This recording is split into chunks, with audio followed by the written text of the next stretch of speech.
Bismillahirrahmanirrahim. Assalamualaikum warahmatullahi wabarakatuh. Alhamdulillahirabbil alamin wal aqibatu lil muttaqin wala udwana illa 'alal zalimin. Asyhadu an la ilaha illallah wa asyhadu anna Muhammadan abduhu wa rasuluh la nabiyya ba'da amma ba'du. Pemirsa Andalas TV yang dirahmati Allah, alhamdulillah kita bersyukur kepada Allah Subhanahu wa taala. Kita dalam bulan Ramadan ini masih diberikan oleh Allah Subhanahu wa taala kenikmatan. Walaupun saat ini kita berada dalam musibah COVID-19 ini. Tema kita pada kesempatan ini akan mengkaji tentang kajian dasar tentang zakat. Karena banyak di masyarakat kita yang belum memahami tentang walaupun kajian yang sangat mendasar tentang zakat ini. Oleh sebab itu, dalam waktu yang singkat menjelang berbuka ini, kita akan mengkaji sedikit tentang apa itu zakat. Ulama kita mendefinisikan zakat itu adalah ikhraju malin ma'lum, yaitu mengeluarkan harta tertentu. Bukan semua harta kita yang kita zakati. Harta tertentu ala qadari ma'lum, pada kadar tertentu. Walaupun ada harta itu yang harta kena zakat seperti emas, pertanian, peternakan dan sebagainya, belum tentu semuanya itu kena zakat. Karena ada lagi ala qadari ma'lum, pada kadar tertentu. Dalam ilmu zakat disebut sebagai nisab, sampai nisabnya. Nah, kalau emas, kadar terendah pendapat ulama kita, emas itu adalah 85 gram emas. Itu namanya nisab. Ala qadri ma'lum, pada kadar tertentu. Jadi kalau ada orang punya emas hanya 60 gram, 70 gram, 50 gram, atau hanya perhiasan yang dipakai, itu belum kena zakat karena belum sampai kadarnya, belum sampai nisabnya. Walaupun harta emas itu adalah harta kena zakat, tapi kalau belum sampai kadarnya, maka dia belum wajib untuk berzakat. Itu disebut dengan ala qadri ma'lum, pada kadar tertentu, yaitu nisabnya.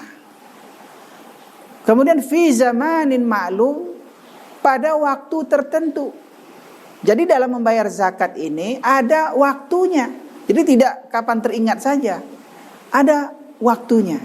Kapan nisabnya sampai? Umpamanya kita punya emas, kapan kita sampai 85 gram? Maka itulah disebut dengan sampai nisab. Apakah kita langsung bayar? Tidak. Fi zamanin ma'lum, pada waktu tertentu. Itu disebut dengan haul. Dia akan ditunggu 1 tahun yang akan datang dan nisabnya masih sampai, maka di saat itulah dia harus bayar zakat. Oleh sebab itu zakat mal, zakat harta, itu tidak mesti harus dibayar pada bulan Ramadan. Mengapa? Karena dia kapan sampai nisabnya, kemudian pada haul berikutnya, pada 1 tahun penuh, haul itu adalah 1 tahun, maka waktu itulah dia bayar. Ketika kita pada bulan Ramadan nisabnya, maka bulan Ramadan akan datang kita bayar zakat mal kita. Kalau bulan Syawal kita sampai nisab, maka bulan Syawal juga kewajiban kita bayar zakat mal.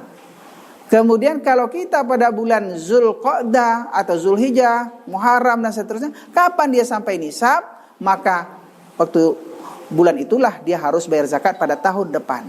Jadi zakat itu bukan hanya pada bulan Ramadan untuk zakat mal, kecuali zakat fitrah. Kalau zakat fitrah itu memang dibayarkan harus pada bulan Ramadan. Nah, itu definisinya. Ikhraju malin ma'lum, mengeluarkan harta tertentu ala qadri ma'lum, pada kadar tertentu, disebut dengan nisab. Fi zamanin ma'lum, pada waktu yang telah ditentukan. Itu disebut dengan haulnya, 1 tahun. Kemudian ila syakhsin ma'lum, dibagikan untuk orang-orang yang telah ditentukan. Itu yang disebut dengan asnaf zakat. Itu ada 8 asnaf.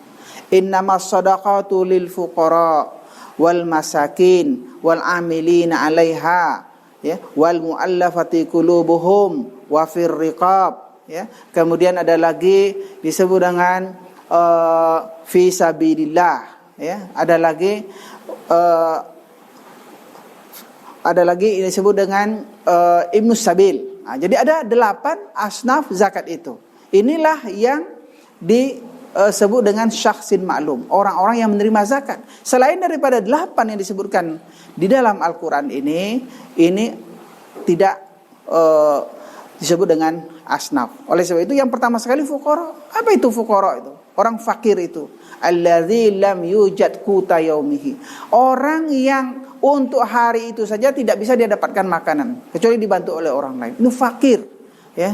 Tidak bisa dia bekerja lagi. Tak ada penghasilan dia lagi. Ini yang paling diutamakan, jangan sampai dia kelaparan. Wal masakin. Wal masakin itu adalah orang-orang miskin yang mungkin kebutuhan pokoknya itu 10, dia bisa penuhi 4, 5, sehingga dia miskin, kekurangan, ya. Mungkin dia bisa beli beras tapi tidak bisa beli lauk dan sebagainya. Kemudian pakaiannya dia tidak bisa penuhi. Ini adalah orang-orang miskin, ya, karena kebutuhan pokoknya, keperluan asasinya tidak bisa dia penuhi. Ini juga adalah objek zakat atau disebut dengan asnaf zakat. Nah, jadi kemudian wal amilina 'alaiha, yaitu para pekerja zakat yang disebut dengan amil zakat. Inilah orang-orang yang berhak untuk menerima zakat. Kemudian wal muallafati qulubuhum, orang yang hatinya perlu dijinakkan, ya, orang-orang yang baru masuk Islam, belum mengerti Islam. Nah, ini juga diberikan. Malah juga sekarang penafsirannya bukan hanya orang yang baru masuk Islam, orang yang hampir keluar dari Islam gara-gara punya kemiskinannya, kemudian dia ditarik oleh agama-agama lain, mungkin diberikan oleh orang lain sehingga dia tertarik kepada agama lain, itu juga dimasukkan kepada muallaf, artinya orang yang harus dijinakkan hatinya. Nah, ini termasuk muallaf qulubuhum, orang yang harus kita jinakkan hatinya, jangan sampai nanti orang keluar dari Islam karena kemiskinan sementara orang lain ngasih. Oleh sebab itu orang-orang seperti ini termasuk juga, ya, disebut dengan muallaf. Kemudian selanjutnya adalah fir riqab. Riqab ini adalah dulu, ya, budak-budak. Nah, budak-budak sekarang tidak ada lagi perbudakan. Ya, akan tapi kalau muncul lagi perbudakan, kita juga tidak tahu, peperangan dan sebagainya, bisa jadi nanti berlaku lagi ayat ini karena dia berlaku sepanjang masa. Nah, oleh sebab itu dalam hal ini kita harus memahami tentang definisi zakat ini. Yang terakhir adalah yaitu dia merupakan zakat ini hakun, ya. Nah, ini hak bagi orang-orang yang miskin-miskin tadi. Nah, inilah pemirsa Andalas TV yang dirahmati Allah, mudah-mudahan dasar-dasar zakat ini bisa kita pahami dengan sebaik-baiknya. Ikhraju malin ma'lum, mengeluarkan harta tertentu, ala qadri ma'lum, pada kadar tertentu. Kemudian juga fi zamanin ma'lum, waktu tertentu, ila syakhsin ma'lum, untuk orang-orang tertentu 8 asnaf, hakun lillahi ta'ala, dan ini merupakan haknya Allah subhanahu wa ta'ala. Jangan sampai kita tidak bayar zakat, akan merugi kehidupan kita kalau kita tidak berzakat. Mudah-mudahan Allah subhanahu wa ta'ala memberikan taufik kepada kita semua. Apalagi saat-saat sekarang ini akan sangat berdosa bagi orang muzaki tidak mengeluarkan zakatnya, karena apalagi sekarang dalam keadaan musibah seperti ini banyak orang kelaparan. Aqulu qauli hadza astaghfirullah lakum, wassalamu alaikum warahmatullahi wabarakatuh.